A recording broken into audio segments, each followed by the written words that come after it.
मेरे प्यारे प्यारे students, welcome to another CMAT practice session. And if you've not connected with me on Telegram, you can join the Telegram channel CATZAT-MBA, or you can directly message me at ADITYAKT. First question of this session: which of the following statements regarding quadratic equations are true? Three statements are given. Pause करके video को सबसे पहले खुद से solve करो, इसके बाद में सॉल्यूशन को चेकआउट करो. स्टेटमेंट नंबर ए कह रहा है solution set for the equation 6x² - 5x = 4 is -1/2 and 4/3. तो 6x² - 5x - 4 that is equal to 0.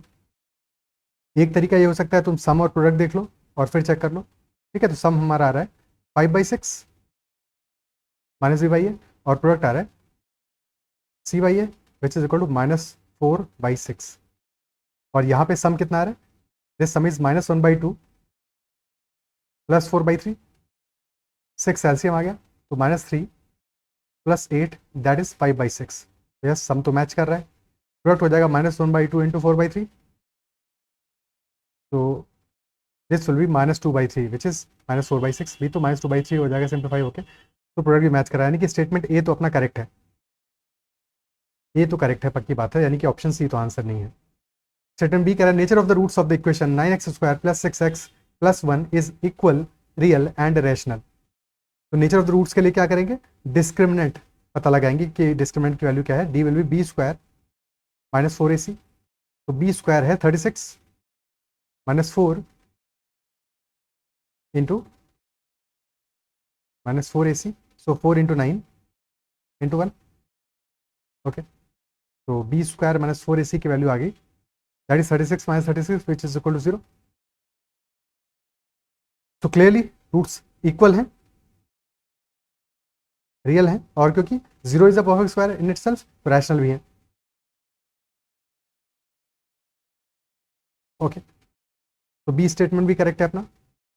C statement की बात करते हैं. One root of 4x² - 3x + k is equal to 0 is 3 times the other. तो k की value हो जाएगी 27/256. ऐसा स्टेटमेंट कह रहा है अपना. Okay, one root is 3 times the other. तो अगर एक रूट हमारा अल्फा है तो the other root will be 3α. दूसरा रूट हो जाएगा 3α. ओके, तो सम क्या आ जाएगा उस केस में? 4α और प्रोडक्ट आ जाएगा 3α². 3α². तो अगर सम 4α है, सम यहाँ पे आ क्या रहा है? Sum is 3/4. तो 4α इज इक्वल टू 3/4, यानी कि alpha will be equal to 3/16. Okay, और प्रोडक्ट क्या हो जाएगा उस केस में हमारा? 3α², अल्फा इज 3/16, तो 3 × 3/16 का होल स्क्वायर. तो that will B 27 divided by 256. But ये वैल्यू हमारी क्या होगी? This will B k/4. So k/4 होगा ये. तो क्लियरली यहाँ से k हमारा आ जाएगा 4 टाइम्स 27/256. तो थर्ड स्टेटमेंट करेक्ट नहीं है. फंसने की गुंजाइश क्या है कि तुम डायरेक्टली अगर k के बराबर कर दोगे तो फंस जाओगे, गलत मार्क कर दोगे. तो हमारा आंसर होगा A and B only, option B. क्या बात अप्रिशिएट कर पा रहे हो? ठीक है. Next question, question number 2. 3 boxes contain 10 fruits each. If the number of mangoes in the 3 boxes is 4, 5 and 6 respectively, so we have to find the probability that a fruit picked at random from one of the boxes is a mango. तो यहाँ पे 3 boxes है हमारे पास. Box 1, box 2 and box 3.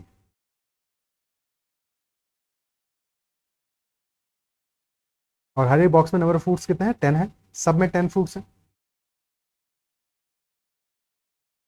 And in first box there are 4 mangoes, second में है 5 mangoes और third में है 6 mangoes. Question is saying find the probability that a fruit picked at random. हमें नहीं पता है कौन से बॉक्स से पिक कर रहे हैं, यानी कि किसी भी बॉक्स से पिक कर सकते हैं, वो बिल्कुल रैंडम चॉइस है.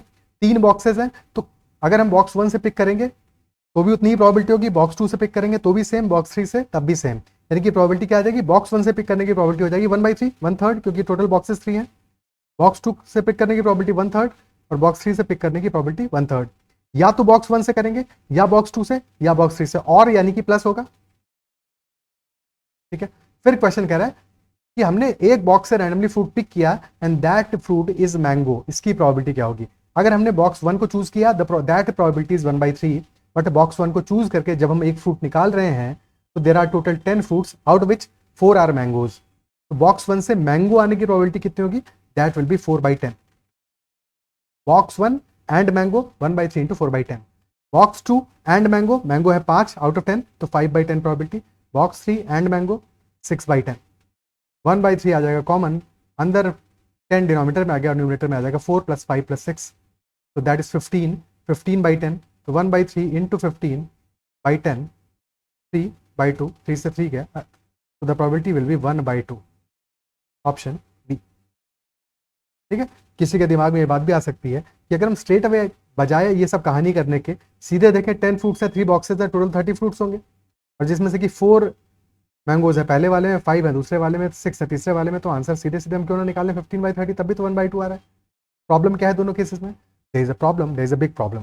तो समझने की कोशिश करना। देखो ये आंसर हमारा यहाँ पे इस पर्टिकुलर क्वेश्चन में तो मैच कर सकता है, बट जस्ट इन केस ऐसा होता कि बॉक्स 1 में हमारे पास 10 के बजाय 11 फ्रूट्स होते, बॉक्स 2 में 12 होते, बॉक्स 3 में 13 होते, तब ये आंसर इस तरह से मैच नहीं करता।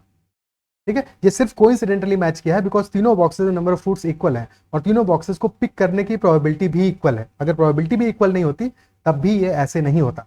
ठीक है, just in case probability different होती, बॉक्स 1 को पिक करने की प्रोबेबिलिटी 1/4 होती, बॉक्स 2 की 1/4 होती, बॉक्स 3 की 1/2 होती, तब भी हमारा आंसर इस तरह से मैच नहीं करता। दैट इज वाई हम इस तरह से ही सॉल्व करेंगे। ठीक है, इस तरह से ही सॉल्व करेंगे, ये वाला मेथड नहीं लगाएंगे। ठीक है, clear? Next question, the average marks of a student in 8 subjects are 87। Total 8 subjects हैं और एवरेज मार्क्स है 87। Of these the highest marks are 2 more than the next highest in the value. Highest marks 2 ज्यादा है next highest से, second highest से। If these 2 subjects are eliminated the average marks of the remaining subjects are 85। तो 6 subjects बच गए, 6 subjects का जो average है दैट इज 85, और बचे हुए जो 2 सब्जेक्ट है जिनमें कि हाईएस्ट और सेकंड हाईएस्ट मार्क्स आए हैं उनका एवरेज जो है वो कोई डिफरेंट वैल्यू हमें नहीं पता कितना है, बट लेट अस से x है। क्वेश्चन कह रहा है what are the highest marks obtained by him. Highest marks obtained क्या होंगे? एक तरीका तो है हम लिखें अब इसके बाद फॉर्मूला बना के कि 8 × 87 that is equal to 6 × 85 + 2 × x। बिल्कुल ऐसा कर सकते हैं, बिल्कुल ऐसा कर सकते हैं। ठीक है, बट इंस्टेड क्या इससे कोई बेटर अप्रोच नहीं हो सकता है? हम ये एज्यूम कर लें कि हमारा जो 85 है उसको हम 0 मान लें। ठीक है, 0 मानने का मतलब ये हुआ कि सारी वैल्यूज हमें 85 के अराउंड ही निकालनी है। तो एक्चुअल वैल्यू क्या आएगा कैलकुलेशन को आसान करने के लिए? ये 85 से 87 कितना ज्यादा है? 2 ज्यादा है, 2 ज्यादा है 85 से, इजंट इट सो? तो इफेक्टिवली हमारा 8 × +2 कितना आ रहा है? 16 आ रहा है, 16 आ रहा है प्लस में 8 सब्जेक्ट्स मिला के।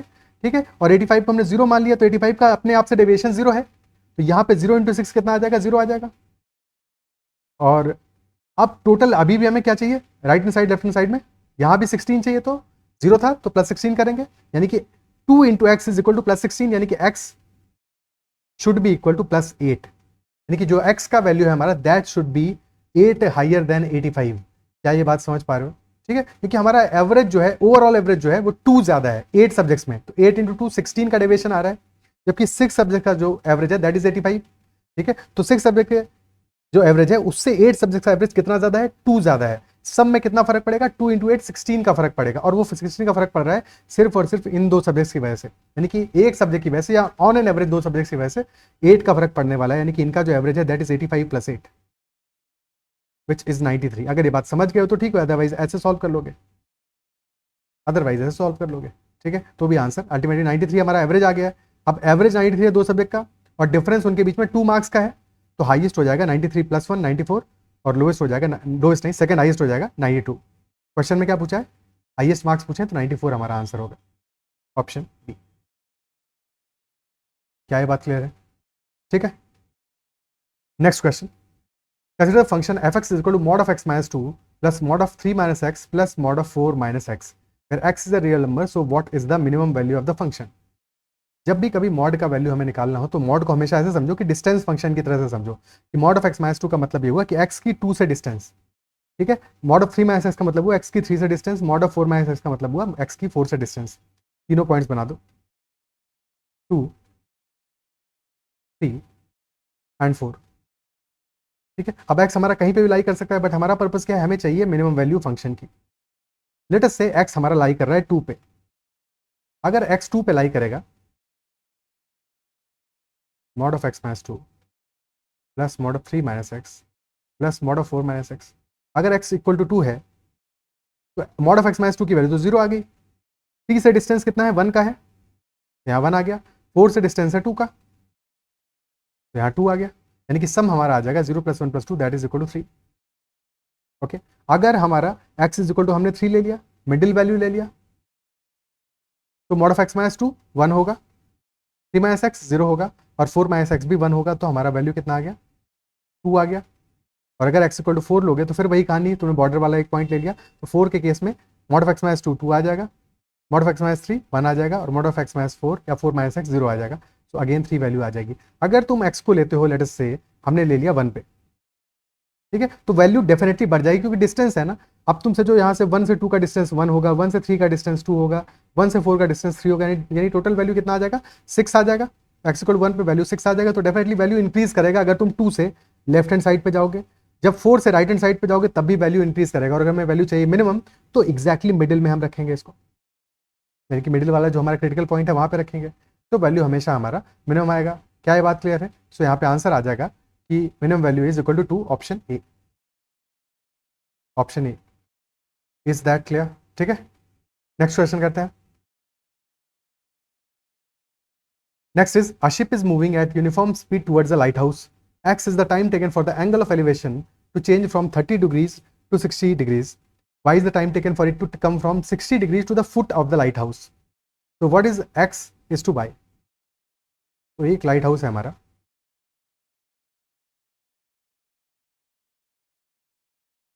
और उससे डिस्टेंस हम देख रहे हैं 30 degrees, 60 degrees and then 90 degrees.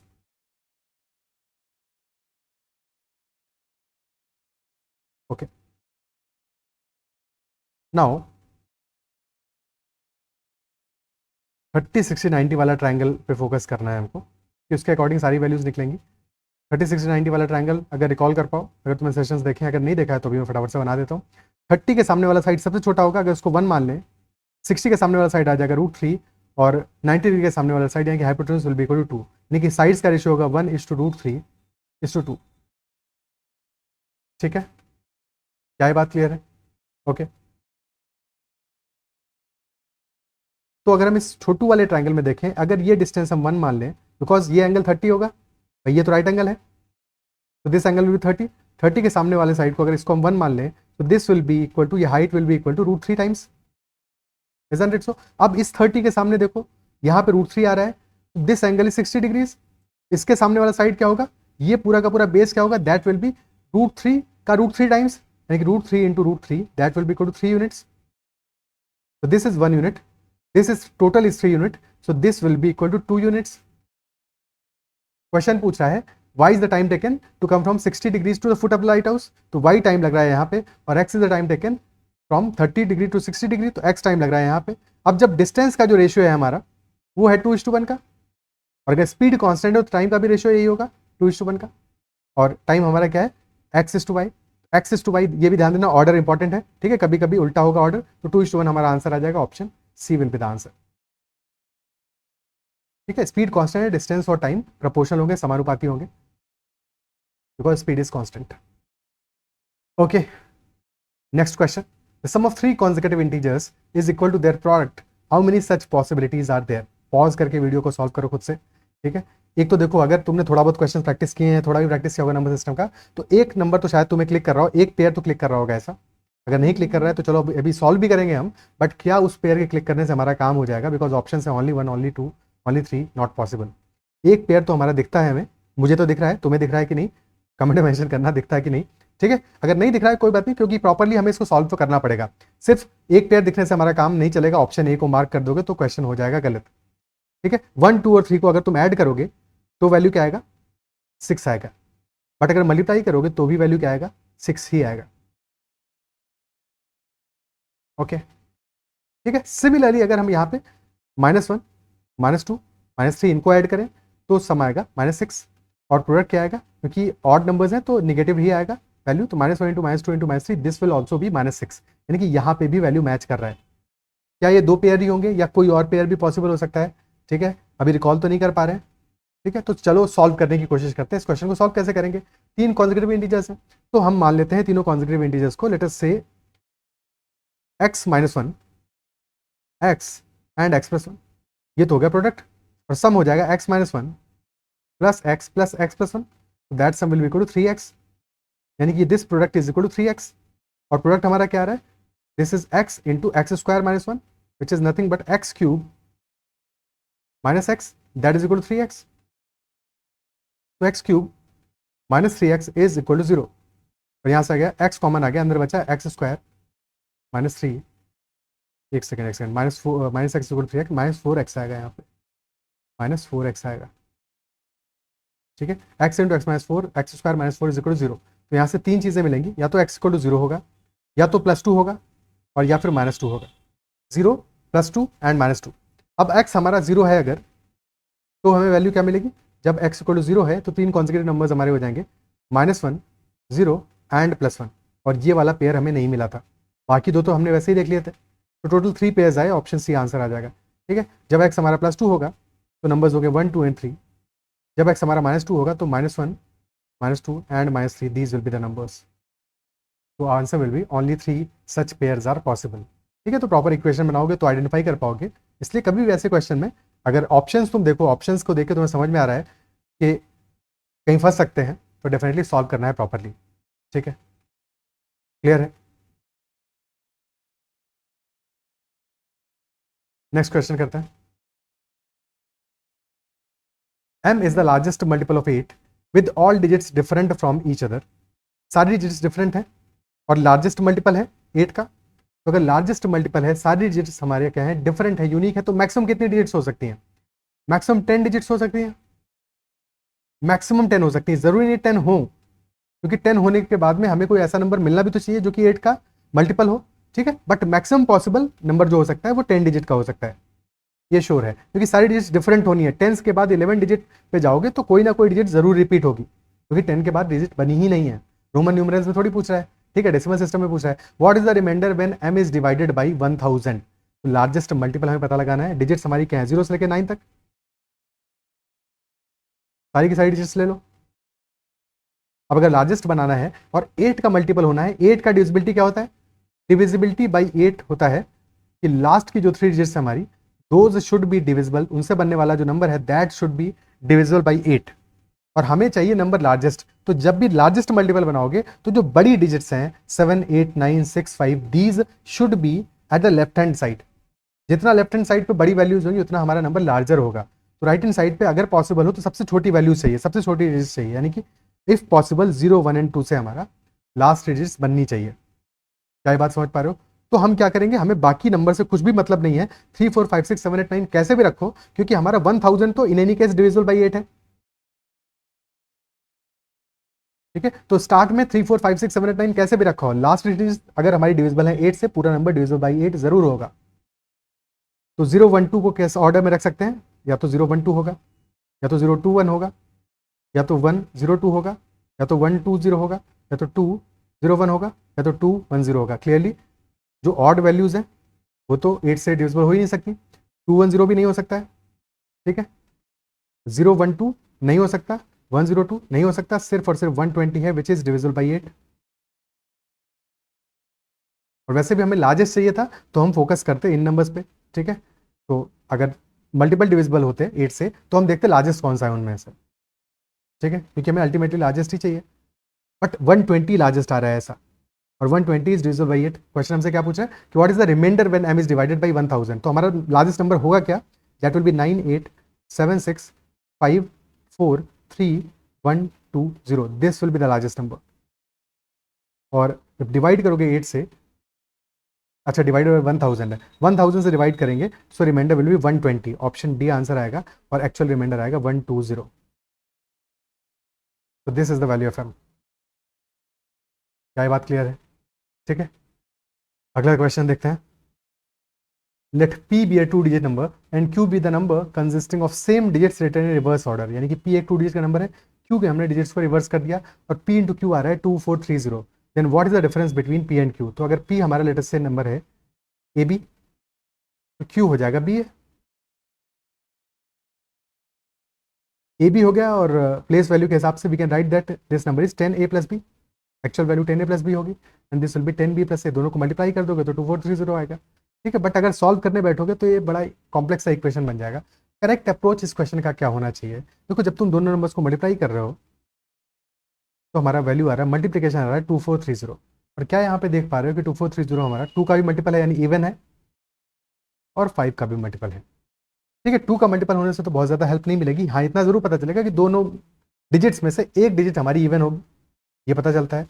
ठीक है, क्योंकि 2 का मल्टीपल है, एक डिजिट पक्का इवन होगी, और 5 का मल्टीपल होने से पता चलता है एक डिजिट 5 का मल्टीपल होगी। अब क्योंकि डिजिट है तो 5 का मल्टीपल है, तो या तो 5 होता है या 10 होता है, बट 10 कोई डिजिट थोड़ी है, 10 तो 2 डिजिट्स हो गई, तो क्लियरली हमारा जो एक डिजिट है that must be 5, one digit must be 5, and second digit must be even because this is odd, 5 is odd, तो second digit must be even, ये भी पक्की बात है। क्या क्या ऑप्शन बन सकते हैं? यानी कि या तो 52 होगा, 54, 56, 58, ओनली दीज आर पॉसिबल। 52 होता तो रिवर्स करने पे 25 हो जाएगा, 52 इंटू 25 क्या आएगा 2430? बिल्कुल नहीं आएगा, क्योंकि 25 का मल्टीपल तो नहीं है, 2430 5 का ही मल्टीपल है, तो ये तो पॉसिबल नहीं है। 54 इंटू 45, और छोटा भी वैल्यू है काफ़ी, 52 इंटू 25, ठीक है 1300 है वैल्यू। 54 इंटू 45 क्या है? ये डेफिनेटली 5 का मल्टीपल है, और ये अराउंड हमारा 2430 के आसपास ही की वैल्यू लग रहा है, तो डेफिनेटली यही हमारा आंसर होना चाहिए। ठीक है, आगे की वैल्यूज को चेक करने की जरूरत नहीं पड़ेगी। 56 into 65 will be much larger, 3000 से ही बड़ा नंबर है, और 58 इंटू 85 तो काफ़ी बड़ा नंबर आ जाएगा। This must be the answer. बाकी चेक करना है तो चेक करने को चेक कर सकते हो। 54 इंटू 50 कितना है? 2700, और इंटू 5 होगा -270, तो दिस विल बी 2430। तो यस, दैट इज मैचिंग। हमारा आंसर क्या है? क्वेश्चन क्या पूछ रहा है? What is the difference between p and q? तो अगर पी 54 है, क्यू 45 होगा, डिफरेंस आएगा 9 का, 9 का डिफरेंस आएगा। ऑर्डर इंपॉर्टेंट नहीं है, चाहे तुम पी की जगह पी 54 हो, क्यू 45 हो, या पी 45 हो, क्यू 54 हो, डिफरेंस तो तब भी 9 ही रहने वाला है, तो option D will be our answer. Clear? ठीक है, नेक्स्ट क्वेश्चन देखते हैं। Next is a survey is conducted in a school among 150 students, and it was found that 100 students play cricket, 90 students play football, and 80 students play hockey. Every student plays at least one of the three sports. यानी कोई student ऐसा नहीं है जो कि कोई भी game नहीं खेलता हो, कम से कम एक गेम तो जरूर खेलता होगा। If 20 students play only football, then what is the maximum number of students who play both cricket and hockey but not football? Take your time, solve करो इस क्वेश्चन को, थोड़ा सा टाइम दो। ठीक है, सॉल्व करने की अपने एंड पे कोशिश करो। अच्छा सवाल है, वेन डायग्राम बनाते हैं इसका फटाफट से।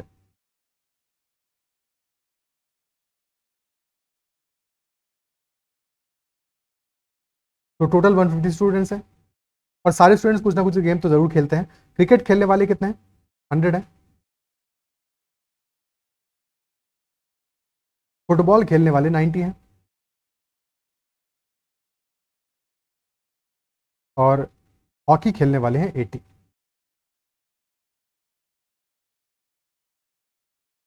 फिर हमें इंफॉर्मेशन गिवन है 20 students play only football, only football खेलने वाले हैं 20, यानी कि डेफिनेटली दिस वैल्यू इज 20।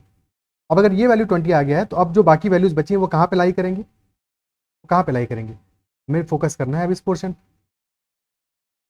और इस पोर्शन की वैल्यू कितनी होगी? इस पोर्शन की वैल्यू कितनी होने वाली है? इस पूरे पोर्शन की वैल्यू कितनी होने वाली है भाई? अगर टोटल 20 वहां पे आ गया, टोटल स्टूडेंट्स 150, यानी कि इस पोर्शन की वैल्यू आने वाली है सबको मिला के 130। क्या बात क्लियर है? ठीक है, तो ये वैल्यू तो टोटल 130 आने वाली है, और हमारा पर्पस क्या है? We have to maximize the number of students who play both cricket and hockey, both cricket and hockey but not football, both cricket and hockey but not football, यानी कि इस वैल्यू को हमें मैक्सिमाइज करना है। ठीक है, इस वैल्यू को मैक्सिमाइज करना है जितना भी मैक्सिमाइज कर सके। और अगर 20 वैल्यू 90 में से यहां पे आ गया, तो ये क्लियर है कि this portion and this portion and this portion, this should be, इसका सम आएगा कितना? 70 आएगा, इसका सम 70 आएगा। क्या ये बात क्लियर है? ठीक है, ओके। तो कैसे हम मैक्सिमाइज करेंगे? टोटल 130 ला रहे हैं तो भाई, अगर टोटल हम 130 लाने वाले हैं तो ये तो क्लियर है कि क्रिकेट वाले में तो 100 आ रहा है, यानी कि इसके बाहर, क्रिकेट वाले गोले के बाहर 30 चाहिए हमको कहीं पे। अब वो 30 या तो हॉकी वाले पोर्शन, ओनली हॉकी वाले पोर्शन में आएगा, या इस पोर्शन में आएगा। ठीक है, और यहाँ पे 70 चाहिए, तो एक तरीका ये हो सकता है कि लेट्स से हम यहाँ पे 30 फिल कर दें, अगर ये 30 हो जाएगा तो this will be equal to 0, ठीक है, और टोटल 70 चाहिए, और क्योंकि हमें 2 वाले को मैक्सिमाइज करना है, इस पोर्शन को मैक्सिमाइज करना है, यानी एग्जैक्टली 2 गेम्स क्रिकेट और हॉकी खेलने वाले लोगों को मैक्सिमाइज करना है, तो इस वैल्यू को मिनिमाइज करेंगे, यानी इसको 0 कर दें, ठीक है, इसको 0 कर दें, और फिर हमें मजबूरी में यहाँ 40 तो लिखना पड़ेगा, बिकॉज टोटल 90 करना है, टोटल 90 करना है, क्लियर है। अब यहाँ पे 40 आ गया, टोटल ये बचा 60, दिस इज 60, ठीक है। अब क्या करोगे, यहाँ पे 30 फिल हो चुका है, यहाँ पे कुछ भी और 50 अब यहाँ पे फिल कर सकते हैं एट द मैक्स, 50 से बड़ा नंबर कोई भी फिल नहीं कर सकते, और 10 को हमने यहाँ फिल कर दिया, तो क्या हमारा 100 बन रहा है, बिल्कुल बन रहा है। तो 100 हो गया क्रिकेट में, 80 हो गया हॉकी में, और 90 हो गया फुटबॉल में, सब कुछ मैच कर गया हमारा, सब कुछ मैच कर देगा, कर गया, क्या ये बात समझ में आती है, ठीक है। तो डेफिनेटली मैक्सिमम वैल्यू क्या आएगी, 50 आएगी, 50 से बड़ा वैल्यू पॉसिबल ही नहीं है, क्योंकि जैसे ही तुम 50 के बजाय यहाँ पे कुछ और नंबर लिखोगे, तो हॉकी के जो नंबर ऑफ स्टूडेंट्स है वो एक्सीड कर जाएंगे, वो एक्सीड कर जाएंगे, क्या ये बात समझ पा रहे हो, ठीक है। अब लेट अस से कुछ और भी ट्राई करने की कोशिश करते हैं, एक बार फिर से इस गोले को बनाते हैं,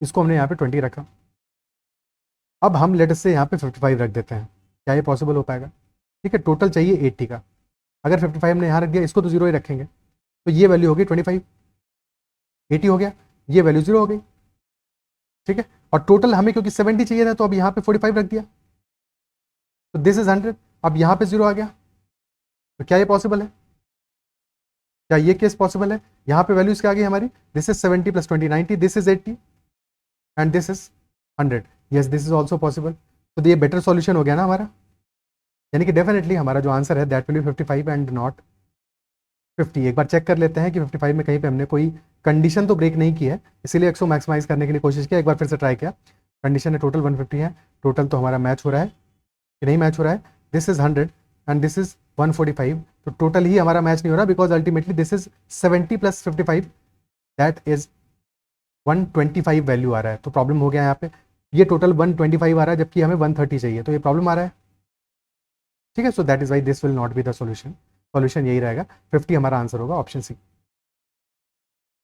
क्लियर है। 55 अगर हमने ट्राई तो किया, बट अल्टीमेटली 130 आना चाहिए था, टोटल 150 आना चाहिए था, बट 150 आ ही नहीं रहा है, that is y 50 will be our answer, क्योंकि हमें जो कंडीशंस है उनको, जो कंस्टेंट्स है उनको सेटिस्फाई कराने की कोशिश करनी है ऐसे किसी भी क्वेश्चन में, अगर कंस्टेंट सेटिस्फाई हो रहे हैं तो फिर कोई प्रॉब्लम की बात नहीं है, क्लियर, ओके, ठीक है, आगे बढ़ते हैं। या फिर ऐसे कर सकते थे, एक और तरीका देख लेते हैं, अगर हम सेट लिखते हैं कि लेटर से फर्स्ट बिलोंग करता है, यानी कि जो सिर्फ और सिर्फ एक सेट से बिलोंग करते हैं, यानी ओनली क्रिकेट और ओनली फुटबॉल और ओनली हॉकी, सेकंड यानी कि जो एग्जैक्टली 2 से बिलोंग करते हैं, और थर्ड यानी कि जो कि तीनों से बिलोंग करते हैं, सारे स्टूडेंट्स मिला के कितने होंगे, दैट विल 150, और जब टोटल काउंटिंग हमने किया, तो जो सिर्फ एक सेट से बिलोंग करते हैं वो एक बार काउंट होंगे, जो 2 सेट से बिलोंग करते हैं वो 2 बार काउंट होंगे, 3 सेट से बिलोंग करते हैं वो 3 बार काउंट होंगे, और टोटल सम कितना आएगा, cricket plus football plus hockey, तो that is 270।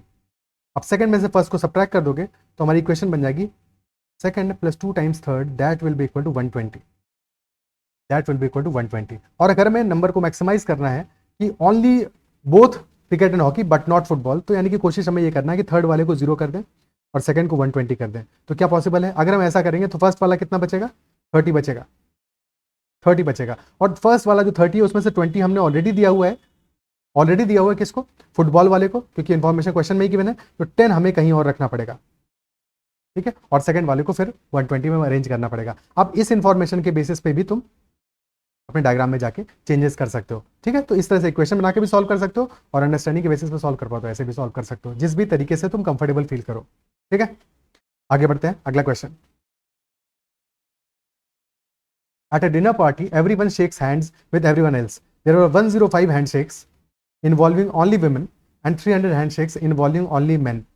The number of handshakes involving one man and one woman. Handshake क्या होता है, कब होता है, जब पर्सन ए पर्सन बी को हैंडशेक करेगा, यानी कि हैंडशेक और गिफ्ट देने में डिफरेंस है, ठीक है। अगर हैंडशेक करना है हमें, तो हमें फॉर एग्जांपल अगर 5 मेन है और हमें नंबर ऑफ हैंडशेक चाहिए, तो क्या करेंगे, 5 में से 2 पर्सन को सेलेक्ट करने के नंबर ऑफ वेज निकाल लेंगे, and that will B total number of handshakes, क्योंकि हैंडशेक ए से बी करेगा या बी से ए करे, दोनों एक ही बात है, दोनों को एक ही काउंट करेंगे। बट अगर गिफ्ट दे रहा है, ए बी को गिफ्ट देगा, दैट इज डिफरेंट, बी ए को गिफ्ट देगा, दैट इज डिफरेंट। तो ये भी एक होगा, ये भी एक होगा, टोटल 2 काउंट होगा यहाँ पे। तो ये चीज़ ध्यान रखना है कि हैंडशेक में एग्जैक्टली 1 काउंट होगा, दैट इज वाई हम डायरेक्टली 5C2 करेंगे। और जब भी हम गिफ्ट देने की बात करेंगे तो यहाँ पे 2 काउंट होंगे, यानी कि 5C2 × 2 करना पड़ेगा उस केस में। ठीक है, अब क्वेश्चन को सॉल्व करते हैं कि there were 105 handshakes involving only women. तो अगर वुमेन हमारी इक्वल टू W हैं तो नंबर ऑफ हैंडशेक्स हो जाएंगे उनके WC2, which is W into W - 1 divided by 2 and that is equal to 105। तो यानी कि W into W - 1 will be equal to 210। अब W को अगर तुम 10 लोगे, 10 × 9 90 आता है, 15 लोगे बिकॉज 210 है यानी 5 का मल्टीपल आ रहा है, 15 लोगे, 15 × 14 इज 210। तो डेफिनेटली दिस इज 15 × 14, यानी कि यहाँ से W यानी नंबर ऑफ वुमेन की वैल्यू आ रही है 15। सेकंड, लेट अस से नंबर ऑफ मेन हम मान लेते हैं M है, तो number of handshakes among men will be MC2 which is M into M - 1 divided by 2 which is equal to 300. So M into M - 1 will be equal to 600. तो again 5 का multiple है, तो M को अगर 25 लोगे, 25 × 24 is 600। तो yes 25 × 24 यानी कि M will be equal to 25 only. Women आ गई 15, मैन आ गए 25। Number of handshakes involving 1 man and 1 women कितना होगा? W into M which is 15 into 25 which is nothing but 250 plus 125, 375 handshakes. 375 which is option B. Okay. Next question. If the letters of the word attempt are written randomly, then what is the probability that all the T's appear together? ठीक है, probability निकालनी है इसकी। Total cases क्या बनेंगे? Attempt में हमारे number of letters कितने हैं? 3 3 7 7 लेटर्स हैं, जिनमें से कि देयर आर 3 T's, और तो कुछ कॉमन नहीं है, 3 T's हैं। तो 7 लेटर्स को अरेंज करने के तरीके होंगे 7 फैक्टोरियल, और 3 T's को अरेंज करने का क्योंकि एक ही तरीका होगा तो डिवाइड बाई 3 फैक्टोरियल कर दोगे। ओके, फिर क्वेश्चन कह रहा है what is the probability that all the T's appear together. तो यानी कि सारे के सारे T को तुम साथ में ले लो, एक ही इनका ग्रुप बना लो, बच गया इसके बाद में A, E, M and P। तो टोटल हमारे पास 5 ग्रुप्स हो गए, अरेंज करने के तरीके हो गए 5 फैक्टोरियल, और T's को अरेंज करने का तरीका सिर्फ एक ही होगा, सिर्फ एक ही होगा। ठीक है, because that will B 3 factorial divide by 3 factorial. Okay, so 5 factorial हो गया एक तरह से। तो प्रोबेबिलिटी हमारी आ जाएगी काम के cases which 5 factorial divided by total number of cases which is 5 factorial divided by 7 factorial divided by 6। तो 5 फैक्टोरियल डिवाइडेड बाई 7 फैक्टोरियल हो जाएगा 7 × 6 × 5 फैक्टोरियल। तो this will B 7 × 5 factorial because 6 से 6 कैंसिल आउट हो जाएगा, 5 फैक्टोरियल से 5 फैक्टोरियल कैंसिल आउट हो जाएगा, 1/7 will be the answer in this case, option B, that will be the answer. Okay, next question. A bag contains 7 red marbles and 3 blue marbles. If a marble is drawn with replacement, what is the minimum number of draws required so that a probability of drawing at least one blue marble, ठीक है, marble is more than 0.7. ध्यान से question को पढ़ो, question क्या कह रहा है? There are 7 red marbles, 3 blue marbles and एक मार्बल को हम ड्रॉ कर रहे हैं, कैसे ड्रॉ कर रहे हैं? विद रिप्लेसमेंट ड्रॉ कर रहे हैं। ठीक है, यानी कि हमने मार्बल को निकाला, देखा कौन से कलर का है और फिर वापस से डाल दिया। तो सेकंड टाइम जब ड्रॉ करेंगे तो उस टाइम भी हमारे पास 7 रेड मार्बल और 3 ब्लू मार्बल्स ही रहेंगे, मार्बल्स कम नहीं होंगे, हर एक ड्रॉ में नंबर ऑफ मार्बल्स इक्वल रहेगा, बस आउटकम डिफरेंट होता रहेगा। ठीक है, या सेम भी हो सकता है, आउटकम क्या होगा ये तो रैंडम है।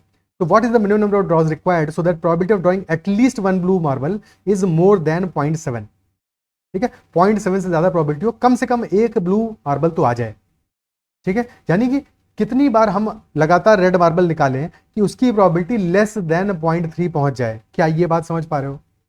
ठीक है, क्योंकि एटलीस्ट 1 ब्लू मार्बल की बात कर रहा है, मतलब ये हुआ कि हमने लेटेस्ट से रेड निकाला, फिर रेड निकाला, फिर रेड निकाला, फिर रेड निकाला, ऐसा भी पॉसिबल हो सकता है, या हो सकता है पहली बार में ही हमारा ब्लू मार्बल आ जाए। बट पहली बार ब्लू मार्बल आने की प्रोबेबिलिटी कितनी है? कितनी है? 3/10 है। This is less than 0.7। 0.7 basically 7/10 से लेस है कि नहीं? तो 3/10 है पहली बार ब्लू आने की। अगर पहली बार ब्लू नहीं आए, सेकंड टाइम में ब्लू आए, यानी फर्स्ट टाइम में रेड आए, तो प्रोबेबिलिटी क्या होगी? फर्स्ट टाइम रेड आने की प्रोबेबिलिटी है 7/10 और थर्ड टाइम ब्लू आने की प्रोबेबिलिटी क्या हो जाएगी? That will B 3/10। तो दैट इज 21/100। क्वेश्चन ये कह रहा है एटलीस्ट एक ब्लू मार्बल तो हमारा आ जाए, इसकी प्रोबेबिलिटी मोर देन 0.7 होनी चाहिए।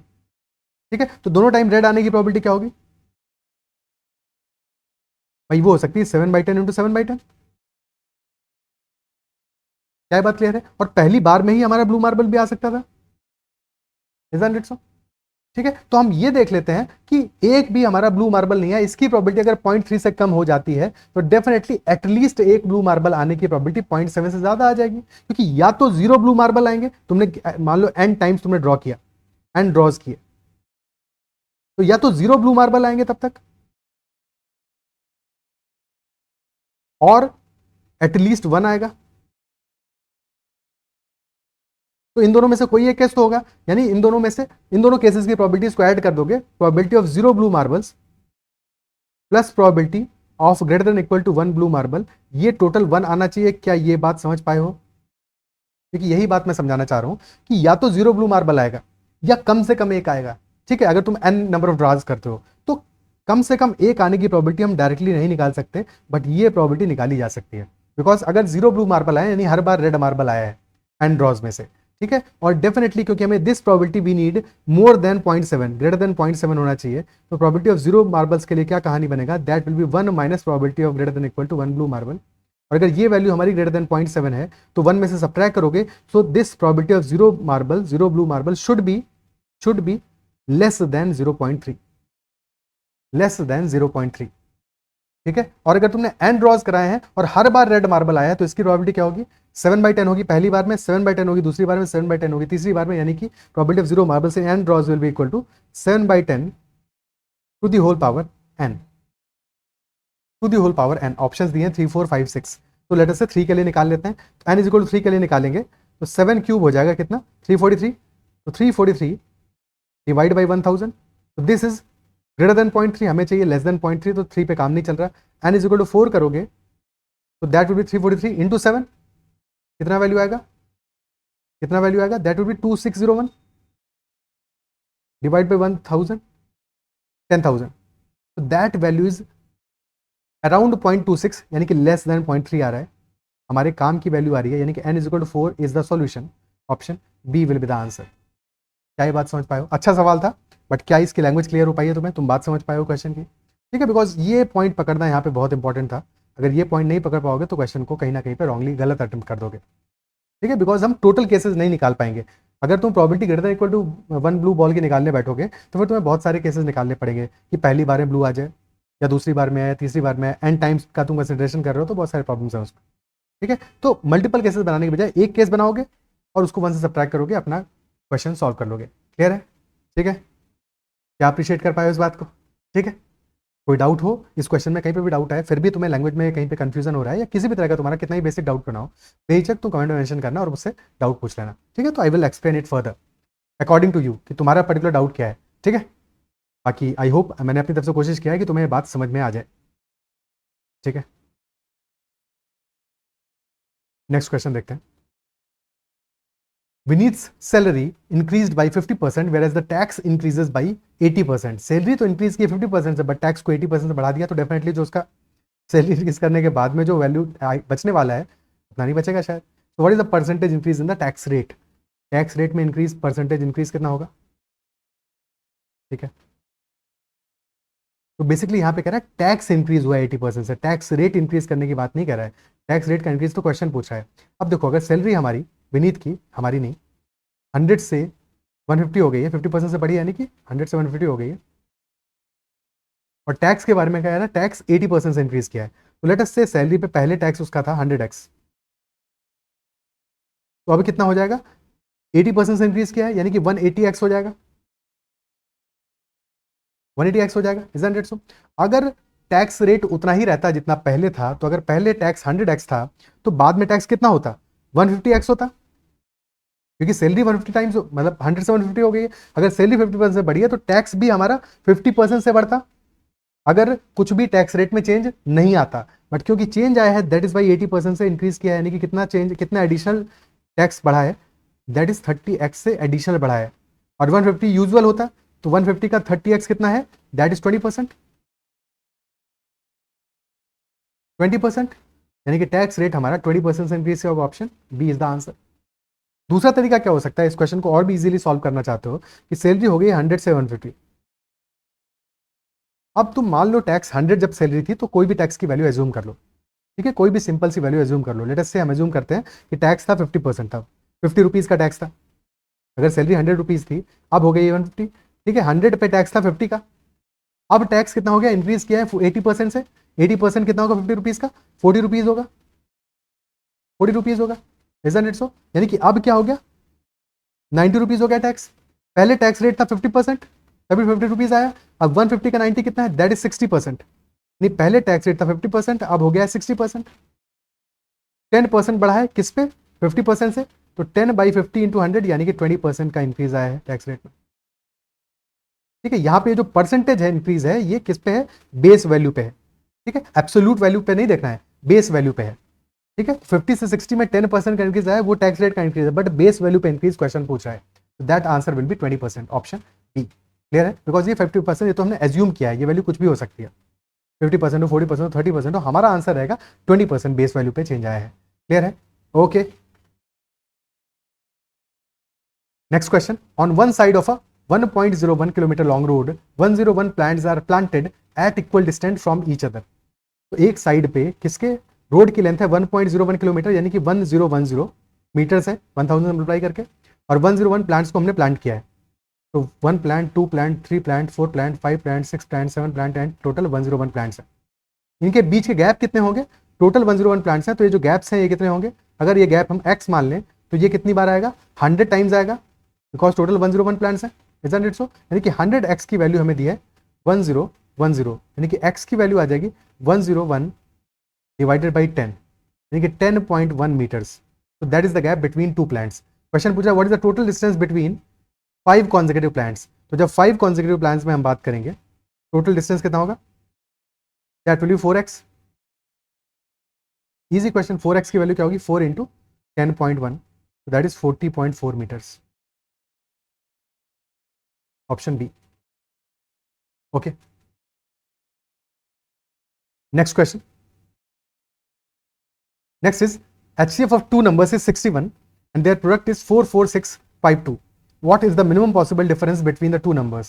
HCF given है 61 और प्रोडक्ट गिवन है 44652। तो अगर HCF हमारा 61 है, नंबर्स क्या हो जाएंगे, 61x एंड 61y मान लोगे, और जहां पे कि x और y को प्राइम होने चाहिए, यानी इनका जो कॉमन फैक्टर है, हाईएस्ट कॉमन फैक्टर है, that should be equal to 1।